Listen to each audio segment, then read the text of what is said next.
दोस्तों अभी आपने देखा होगा कि मध्य प्रदेश में 18,000 पुलिस की भर्ती को लेकर मुख्यमंत्री की तरफ से एक स्टेटमेंट आया। काफी ज्यादा न्यूज में भी चला और पिछले जब से ये आया है तब से लगातार आपके काफी कमेंट्स आ रहे हैं कि सर इसके बारे में कुछ बताइए। तो आज मैं आपको दो तीन चीजें बताता हूं।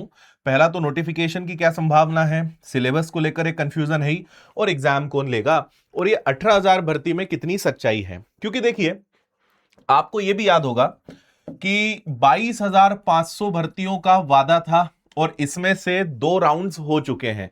यानी 22,500 के बाद से दो भर्तियां कंप्लीट हो चुकी हैं। अब तीसरी और आखिरी 22,500 में से आप समझो कि अब तीसरी किश्त आने वाली है। तो लगभग 7,500 8,000 की संभावना थी। इसके पहले एक न्यूज आई थी जिसमें यह कहा गया था कि 10,000 से ज्यादा की भर्ती इस बार देखने को मिलेगी। मतलब 7,500 तो आना ही है, लेकिन 10,000 भी वो संख्या जा सकती है। तो ये तो 22,500 का उनका पुराना कमिटमेंट कंप्लीट होगा जो इस साल नई भर्ती आएगी। इसके बाद अचानक मुख्यमंत्री पहुंचते हैं पीएचक्यू, मीटिंग होती है और वहां यह बताया जाता है कि 18,000 नई भर्ती जो है वो पुलिस की होगी।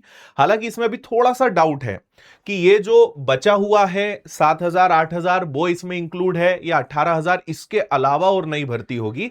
ये थोड़ा सा डाउट वाली स्थिति है। लेकिन दोनों ही केस में एक बात मैं आपको बता देता हूं, अगर 18,000 फ्रेश भर्ती आती है ये तो बहुत ही अच्छी बात हो जाएगी। और अगर 18,000 में से जो 7,500 8,000 बचा है, अगर उसके अलावा देखें तो आप ये समझो कि 10,000 फिर से नहीं भर्ती।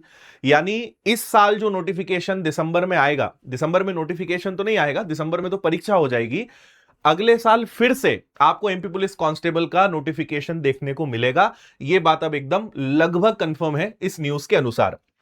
तो हमने टेलीग्राम पर, व्हाट्सएप पर ये न्यूज शेयर कर दी थी, आपने इसको पढ़ लिया होगा, नहीं तो आप वीडियो को रोककर पढ़ लीजिएगा। जो मेन काम की बात है वो मैंने आपको बता दी। तो ये तो बिल्कुल तय है कि नई भर्ती आपको देखने को मिलेगी, है ना। तो एक और बात जो मैं आखिरी में आपसे कहूंगा, अभी एडवांस में ही बता रहा हूं, कि आप हमेशा ध्यान रखना कि नोटिफिकेशन आने के बाद 1 से 1.5 महीने का समय मिलता है। तो वो गलती मत करना, लास्ट में नोटिफिकेशन आने पर अगर तैयारी करनी है तो अभी से लगना पड़ेगा, तब जाकर दिसंबर में जो परीक्षा होगी उसके लिए आप प्रिपेयर्ड रहोगे। तो ये बात ध्यान रखना। और आपने बहुत सारी न्यूज चैनल पे इसको लेकर वीडियो भी देखा होगा। चलिए, मैं आपको एक चीज और यहां दिखाना चाहता हूं कि पिछले दो भर्तियों के कट ऑफ किया गए हैं। लेकिन उससे पहले यह समझ लीजिए, 2023 की जो भर्ती थी उसमें 7,411 पद थे, 9,68,000 विद्यार्थियों ने फॉर्म भरा था और फिजिकल के लिए 58,730 बच्चों को बुलाया गया था और फाइनल 7,411 की भर्ती हुई। इसमें भी 87 और 13% वाला मामला भी इंक्लूड है ना। अब अगर आप यहां पे देखेंगे तो स्पेशल आर्म्ड फोर्स जो होता है ना, यानी जो दो प्रकार की यहां पे कैटेगरी हो जाती है, एक जिनके पास शस्त्र रहते हैं और एक आप कह सकते हो जनरल ड्यूटी, जिसको हम डीईएफ कहते हैं, डिस्ट्रिक्ट एग्जीक्यूटिव फोर्स। तो यहां पे एसएएफ में केवल पुरुष यानी मेल को लिया जाता है, तो उनका कट ऑफ आप देख सकते हो। और ये मैं बात कर रहा हूं 200 में से, है ना, 200 नंबर में से आप एक कट ऑफ देख सकते हो, जिसमें 100 नंबर का रिटन एग्जाम था, 100 नंबर का फिजिकल था। अगर डीएफ के लिए देखेंगे तो कैटेगरी वाइज आप यहां पे देख सकते हो क्या क्या कट ऑफ गया है।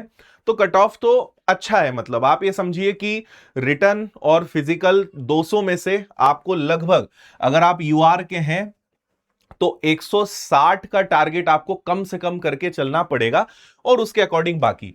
अगर 2023 का कट ऑफ में दिखाऊं तो 2023 में 7,500 भर्ती, 9,78,000 फॉर्म भरे गए, पिछले साल से भी ज्यादा, और 59,438 को बुलाया गया फिजिकल के लिए। और कट ऑफ देखोगे तो कम हुआ है ना।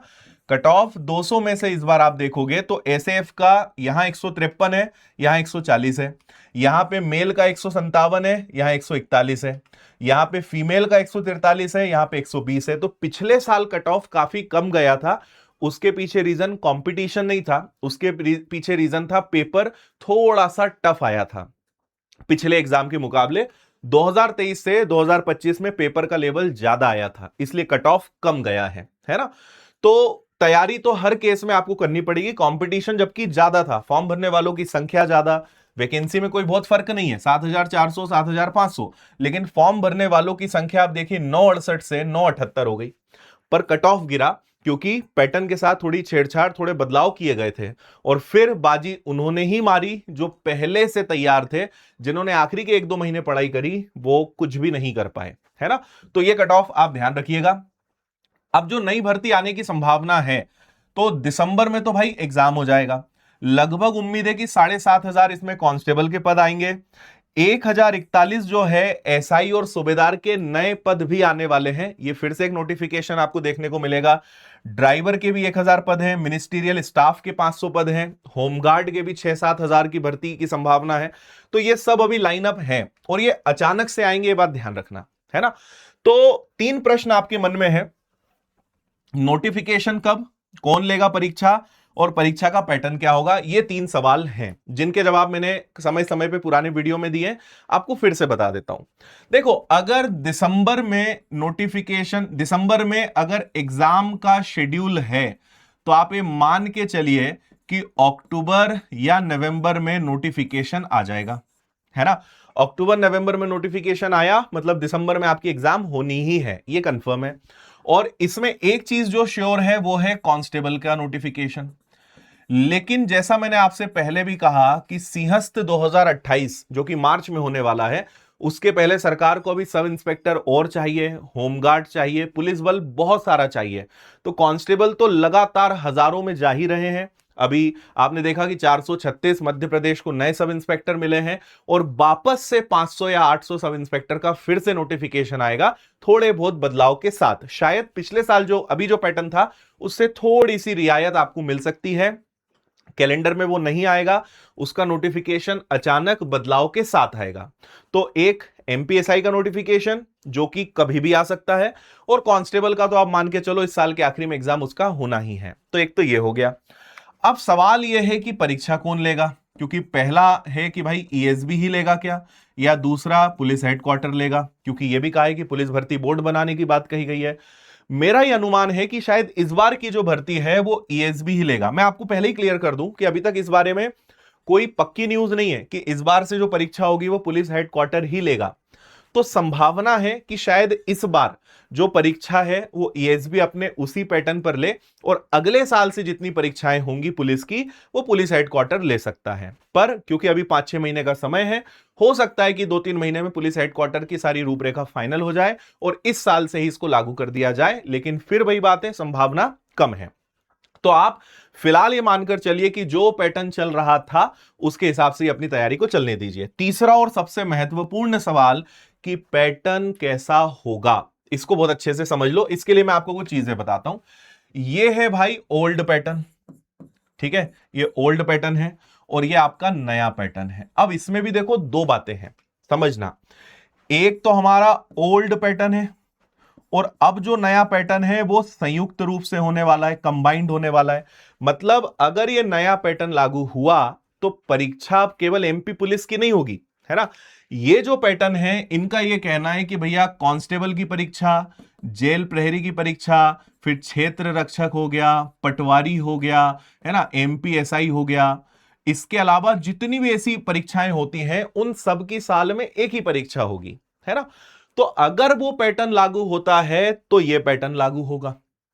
पर क्योंकि इस बार इसके इस साल लागू होने की संभावना भी बहुत कम है, क्योंकि अभी तैयारियां बहुत बची हुई हैं, तो आप ये मानकर चलिए कि लगभग इस साल की जो सारी भर्तियां हैं वो पुराने पैटर्न, पुराने सिस्टम के हिसाब से ही चलेंगी। ये सारे बदलाव आने वाले वर्ष में आपको देखने को मिल सकते हैं। ईएसबी के अंदर एकदम से कोई, मतलब आप ये समझो कि कोई ताकत आ गई तो अलग बात है कि भाई हम तो अभी से लागू करेंगे, पर इतिहास भी गवाह है एकदम से चीजें होती नहीं, क्योंकि सरकारी प्रक्रियाएं हैं, बहुत सारी परमिशन, बहुत सारी कागजी कार्रवाई, बहुत प्रकार की चीजें डिपार्टमेंट टू डिपार्टमेंट जाती है, तब जाके कोई चीज लागू हो पाती है।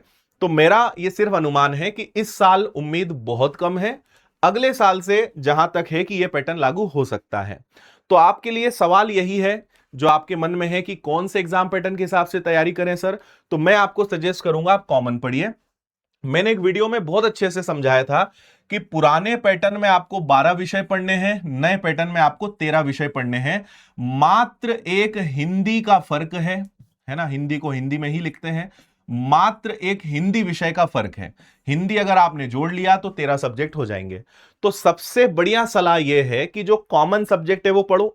हमने जितने हमारे कांस्टेबल वाले बैच के 7.0 वाले बच्चे थे उन सबको हिंदी विषय फ्री में लाइव दे दिया, और नए वाले बैच में तो हिंदी हम पढ़ा ही रहे हैं। तो आप इस बात को समझो जो मैंने पहले भी कहा कि मैथ्स उधर भी है इधर भी है, रीजनिंग भी है, जीएस भी है, साइंस भी है, एमपी जीके भी है, कंप्यूटर भी है, करंट अफेयर्स भी है, स्टैटिक जीके भी है, इकोनॉमिक्स भी है, ये सब यहां भी है वहां भी है। बस इधर एक चीज एक्स्ट्रा ऐड हो गई, हिंदी। तो हमने यहां वाले बच्चों को भी हिंदी पढ़ा दिया, मतलब शुरू कर दिया, और यहां वालों को तो हिंदी मिलेगा ही। तो अगर आप ये कॉमन सब्जेक्ट पढ़ते हो तो पैटर्न ये आए या ये, आप दोनों के लिए प्रिपेयर्ड रहोगे। लेकिन सबसे ज्यादा नुकसान वो बच्चा कर बैठेगा जो सोचेगा कि नोटिफिकेशन आ जाए, पहले पैटर्न आ जाए फिर हम करेंगे। तो भाई ये पैटर्न आए या ये, maths, reasoning, GS, science, current affairs, economics, current affairs, static GK, ये सब पढ़ना ही पढ़ना है ना। फर्क कुछ भी नहीं आना है, केवल योजना कि भाई यहां पे 100 क्वेश्चंस ऐसे आएंगे, यहां 100 क्वेश्चन ऐसे आएंगे। प्रश्नों की संख्या में बदलाव होगा कि हो सकता है इस पैटर्न में मैथ्स के 30 से 35 सवाल आते हैं, इस पैटर्न में मैथ्स के 10 सवाल आए, इतना ही फर्क आएगा। लेकिन पढ़ना तो तब भी पड़ेगा। और मैथ्स के 35 सवाल आए या मैथ्स के 10 सवाल आए, पढ़ने पूरे मैथ्स के 30 चैप्टर ही पढ़ेंगे आपको। यह बात बिल्कुल तय मानिए, क्योंकि शिफ्ट वाइज एग्जाम्स होती है, समय तो लगता है, और उसके लिए हर चैप्टर से प्रश्न अलग अलग शिफ्ट में पूछे जाते हैं। तो यह बात अपने दिमाग से निकाल दें कि यह पैटर्न लागू हुआ तो आसान हो जाएगा, यह पैटर्न आसान था। सब अपनी अपनी जगह सही है, पढ़ाई तो हर एक के लिए पूरी पूरी करनी पड़ेगी, है ना। तो पैटर्न की चिंता मत करो, कौन लेगा इसकी चिंता मत करो, सिर्फ एक चिंता करो कि दिसंबर में परीक्षा है और अभी से तैयारी शुरू करने में ही आपका सबसे ज्यादा भला है। तो ये आपके तीनों प्रश्नों के आंसर हैं जो कई बार हमें कमेंट में देखने को मिले। तो मैंने सोचा कि आपको बनाकर मैं एक वीडियो के माध्यम से पूरा समझा दूं, और 18,000 भर्ती के बारे में भी आपको बता चुका हूं। तो जैसा मैंने कहा कि maths, reasoning, science, MP GK, GK GS, current affairs, ये तो पढ़ना ही है यार, कोई भी परीक्षा हो पढ़ना ही पड़ेगा आपको, है ना। अच्छा, आपकी प्रिपरेशन को आसान बनाने के लिए बहुत सारी चीजें विनर्स में फ्री मिलती है, ये सब हमने लिस्ट दी है। तो आपको क्विज मिलते हैं विनर्स ऐप पर, हर संडे टेस्ट हम देते हैं, हर एग्जाम के प्रीवियस ईयर्स के क्वेश्चन फ्री में डाउनलोड कर सकते हो। मिनी क्विज आपको मिलते हैं। टेलीग्राम पे एक हमारा चैनल है जिसमें सिर्फ प्रैक्टिस के क्वेश्चंस हम डालते हैं। यूट्यूब पर क्विज डालते हैं, करंट अफेयर्स के क्विज डालते हैं। तो विनर्स ऐप, टेलीग्राम, यूट्यूब से आप जुड़े रहोगे तो आपको सारा कंटेंट अच्छे से मिलता रहेगा और सारा फ्री है। और अगर अच्छे से तैयारी करनी है तो दो ऑप्शन आपके पास है। पहला, एमपी पुलिस का स्पेशल नया बैच ज्वाइन कर सकते हो, 8.0 999 फीस है, बहुत शानदार तरीके से इसमें आपकी पढ़ाई हो जाएगी। इसकी टेस्ट सीरीज भी उपलब्ध है, इसके लिए पूरा बुक्स वाला सेट भी उपलब्ध है। और अगर आप चाहते हो कि एक बार पूरे एग्जाम्स की बढ़िया तैयारी हो जाए तो मेरा उसमें सजेशन है व्यापम फाउंडेशन ज्वाइन करना। तो जो नया पैटर्न आएगा, जितने विषय आएंगे, सब कुछ इसके अंदर आपको पढ़ने को मिलेगा। तो ये आपके लिए सबसे फायदे का सौदा रहेगा, है ना। बाकी टेस्ट सीरीज भी आपको मिल जाएगी, ब्रह्मास्त्र टेस्ट सीरीज, और किताबों का पूरा सेट है, कैलकुलेशंस के बैचेज हैं, मैथ्स का बैच है, रीजनिंग का है, किताबें हमारी कैलकुलेशंस को अच्छा बनाने के लिए, सिलेक्शन मास्टर कोर्स है।